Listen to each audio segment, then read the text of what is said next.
let's read which we are reading question number 37 in my books. The maximum limit of exemption in case of horse races. Actually हाँ देखो ये 10,000 है, TDS deduct करना रहता है अगर 5,000 है तो अभी हम लोग TDS वाला चैप्टर कर ही नहीं रहे. What you are getting confuse I think with TDS amount. No, ma'am, in my book when we had wrote For horse racing, from 1,417 for horse racing, the amount has increased from 5,000 to 10,000.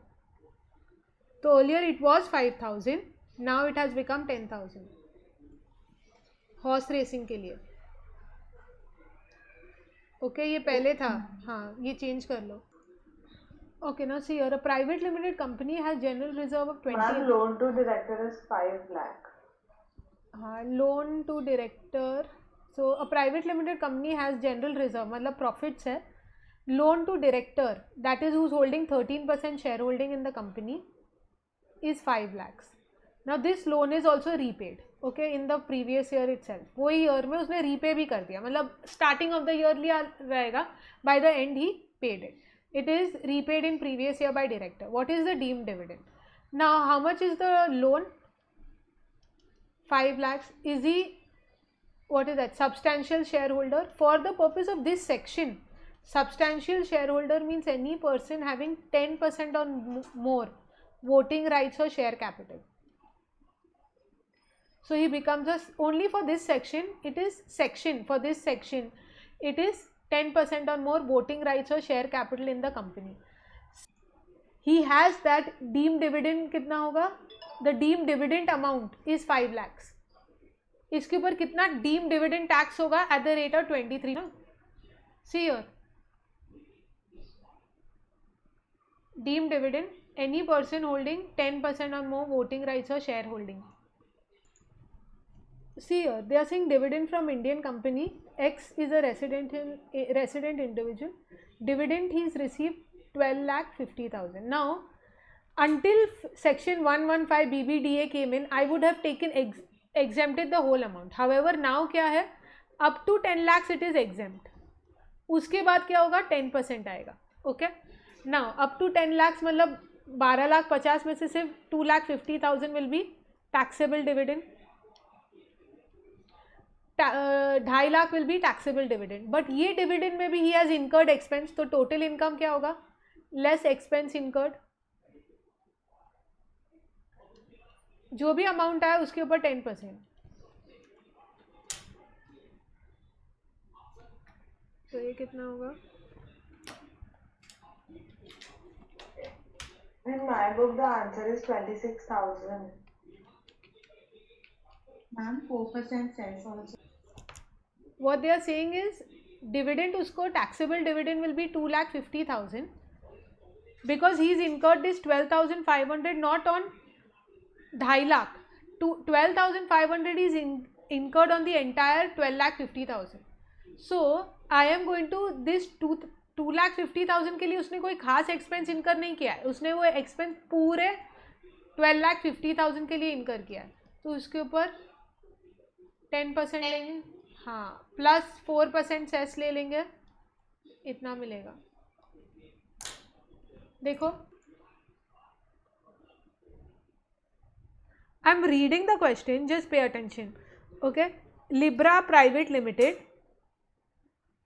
engage in the business of trading activity. उसका profits था company का 15 lakh. One shareholder, so I am just calling him substantial shareholder, he has more than 10% stake in the company. That guy took a loan, substantial holder took a loan of 5 lakhs. The loan is repaid, that doesn't matter. Loan लिया है तो DDT, it will be a deemed dividend. Now until 2017 what used to happen, this used to be taxed in the hands of the company, but then later on, only recently they have said that here, see here, it will be taxed in the hands of the company, in the hands of the shareholder. See here, ये लिखा है हम लोग ने, ये ई वाला part देखो, taxable in the hands of the shareholder. तो earlier it was taxable in the hands of the company, shareholder के हाथ में एग्जेम्प्ट था. बट यहाँ क्या है, यहाँ देखो A to D क्या है, company to pay DDT not taxable under the hands of shareholder as it is exempt under section 1034. But this change came only recently, so this will fall over year and it will be taxable in his hands. Okay, पूरा 5 lakh taxable हो जाएगा. C winning income is 35,000. Calculate the income to be included in the gross total income. Now 35,000 is what? It is your net. हमेशा हम क्या करते हैं, gross लेते हैं ना. सो 35,000 इज द नेट इनकम. मतलब नेट मतलब क्या, टैक्स डिडक्ट होने के बाद. अगर 100 कमा रहे हो, विनिंग इनकम पे 30% फ्लैट डिडक्शन है, तब जाके नेट मिलता है तुमको. Okay, we have to find what will be the income in the GTI. So you have to find gross. Okay, तो ये क्या है, can I say it is 70. So gross amount कितना होगा, gross is full 100% will be how much, cross multiply करोगे. Okay, and you will get the answer 50,000. 50,000 में से 30% less होगा, तब जाके नेट इतना हाथ में आएगा. Okay, see this question. They are saying Reema received composite rent. Composite rent मतलब प्लांट, मशीनरी, बिल्डिंग सब साथ में. ओके, शी इनकर्ड, तो 60,000 is her income. Under 56 60,000 is income. Expense कितना हुआ, 6,000. तो एक्सपेंस लेस करने मिलेगा. बिल्डिंग कितना है, 2 लाख का, बट बिल्डिंग पे डेप्रीसिएशन आता है 10%, तो 20,000 यहाँ लेस हो गया. मशीनरी पे कितना डेप्रीसिएशन है तुम्हारा, 15%, तो यहाँ 3,000 इसका लेस हो जाएगा. ये सारा तुम्हारा डेप्रीसिएशन है. Depreciation is also an expense you can subtract. Depreciation for building. Okay, 2 lakhs into 10%, 20,000. Depreciation for your plant and machinery, 20,000 into 15% ना depreciation का rate, 3,000.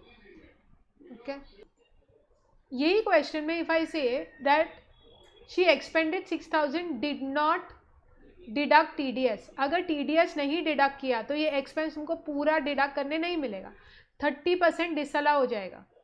Okay, I am reading one question, pay attention. Mohan receive the watch. What he receive, watch. पहले तो watch तुम्हारा asset है कि नहीं.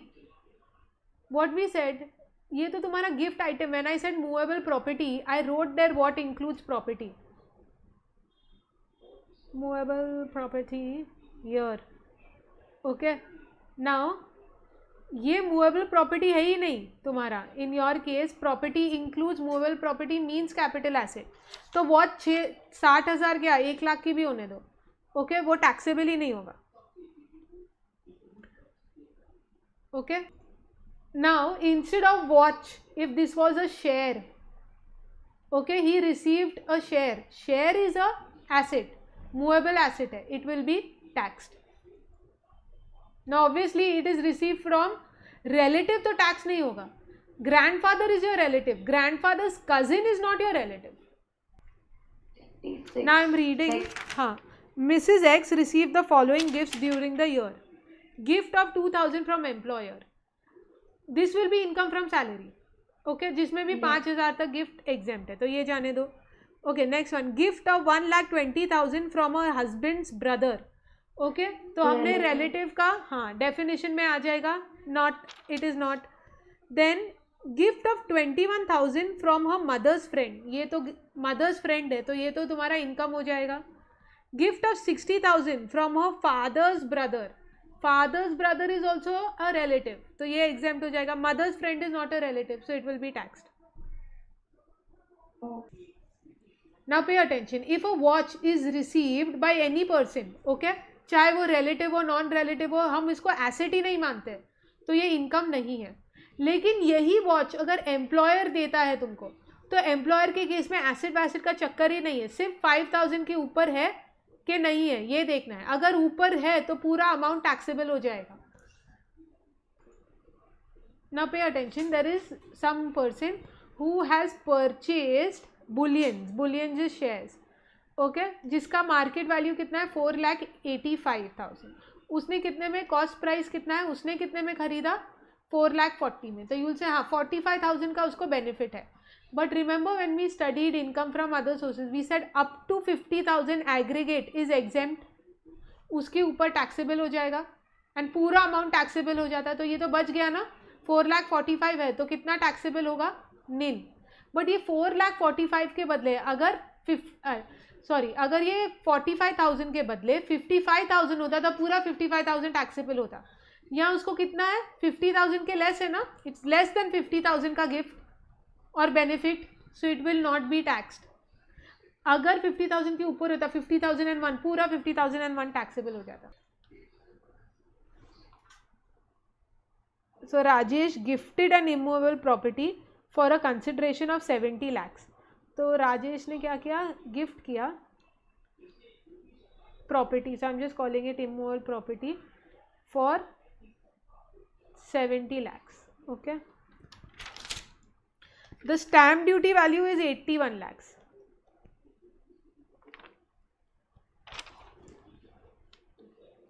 Whereas stamp duty value on date of agreement, so this is agreement, stamp duty value on date of registration is 85 lakhs. You will take what, agreement or registration? Agreement always, if provided some consideration is paid. Part of the amount of consideration was received by check on the date of agreement, so we will take this value. What will be the taxable amount? Taxable amount कितना हो जाएगा, उसने gift कितने में किया, 70 lakhs में है ना. Rajesh gifted an immovable property for a consideration for 70 lakhs. उसका मार्केट, ये रजिस्ट्रेशन वैल्यू है जब रजिस्ट्रेशन करने गए, उसका अग्रीमेंट वैल्यू कितना है, और stamp duty value on date of agreement is 81 lakhs. So कितना उसको बेनिफिट हुआ, 11 lakhs का. See your they are asking you what will be the taxable amount. तो जिसको भी उसने गिफ्ट किया उसके हाथ में 11 लाख टैक्सेबल हो जाएगा. 81 lakhs की चीज़ उसने 70 लाख में गिफ्ट किया है, तो 11 लाख जिसको मिला है वो गिफ्ट, वो टैक्सेबल हो जाएगा. सी दिस कॉन्सेप्ट, इंटरेस्ट पहले इनहैंस कॉम्पेंसेशन, इनहैंस कॉम्पेंसेशन 100 मिला, interest on enhance compensation let's say तुमको 10 मिला. ये जो इनहैंस कॉम्पेंसेशन पे तुम लीगल एक्सपेंसेस लेस कर सकते हो. ओके, और कुछ भी नहीं कर सकते, लीगल एक्सपेंसेस. और ये कहाँ टैक्स हो जाएगा, इनकम फ्रॉम कैपिटल गेन्स. ये जो इंटरेस्ट ऑन इनहैंस कॉम्पेंसेशन करना है उस पर 50% एग्जेम्प्ट है, उसके अलावा कुछ नहीं मिलेगा, flat 50%. This will B tax under income from other sources. Now I am reading the question, pay attention. XYZ issued shares, Mr. K purchase the shares for 5 lakhs. उसने परचेज किया कॉस्ट प्राइस K के लिए 5 lakhs. Actually market value कितना है वो shares का, 4.5 lakhs. तो उसको बेनिफिट कितना हो गया, 50,000 हो जाएगा. This will be taxable as an income. 50,000 and ऊपर अगर उसको कोई भी हुआ पूरा अमाउंट टैक्सेबल हो जाएगा. चलो let's do this. I am reading the question. Mala receive family pension of 15,000 per month. Okay, so 15,000 per month करोगे तो ये कितना आएगा, 1 minute. So you will gate, यहाँ मैं यहाँ डायरेक्टली 12 कर रही हूँ तो ये 1,20,000 हो जाएगा taxable. Okay, she also has a salary of 20,000 per month, तो पूरे साल का हो जाएगा 2,40,000 सैलरी. ये फैमिली पेंशन. ओके, 1/3 और अमाउंट ऑफ और 15,000 whichever is less exempt होगा. Got it, taxable. There is a question 122. हाँ, उसके पहले कुछ नहीं है, 122 से पहले. 119. What is that? An assessee earned an income of interest on securities amounting to 65,000.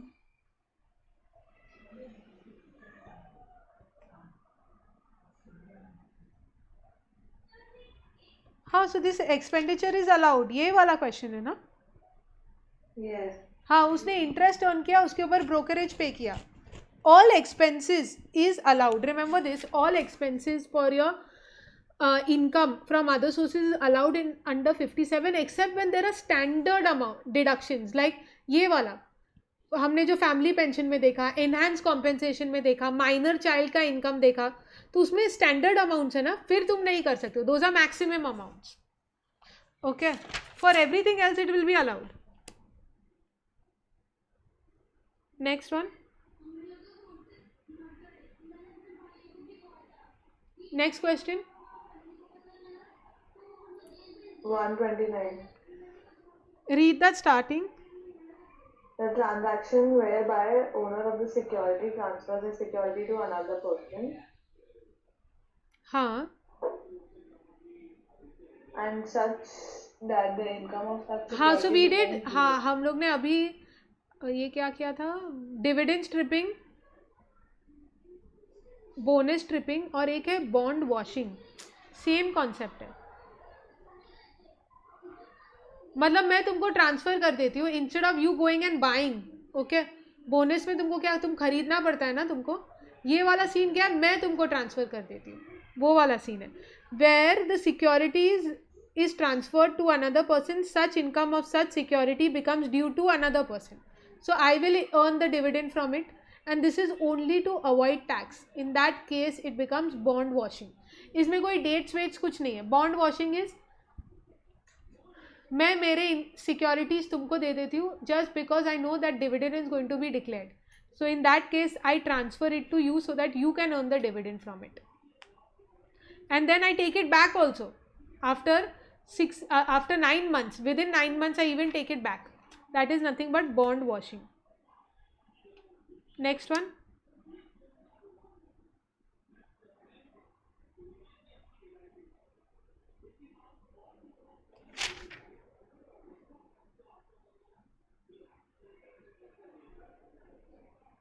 And 137. Just read it. Miss Lakshmi, 70 years old, received 30,000 per month from SBI under reverse mortgage. हाँ, remember reverse mortgage, वो tax नहीं होगा. हाँ, फिर bye हर, एक minute, bye her was mortgage under reverse mortgage scheme by mortgaging. She also received monthly family pension of 15,000.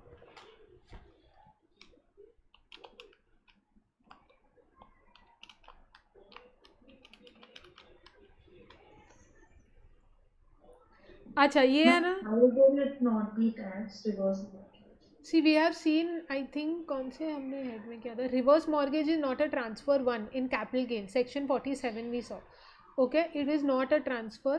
Second, even in deductions 80C वाले में हमने देखा था, any income you get from reverse mortgage, okay, वो उसमें deduction मिल जाएगा. तो basically reverse mortgage कभी टैक्स ही नहीं होता है. And reverse mortgage is always given to old people. You and I cannot even claim a reverse mortgage. तुम्हारे घर पे बैंक तुमको हर महीने पैसा देती है, so वो टैक्स ही नहीं होगा. That is just something FYI you have to know. Okay, ma'am, then got the answer. Got it? चलो.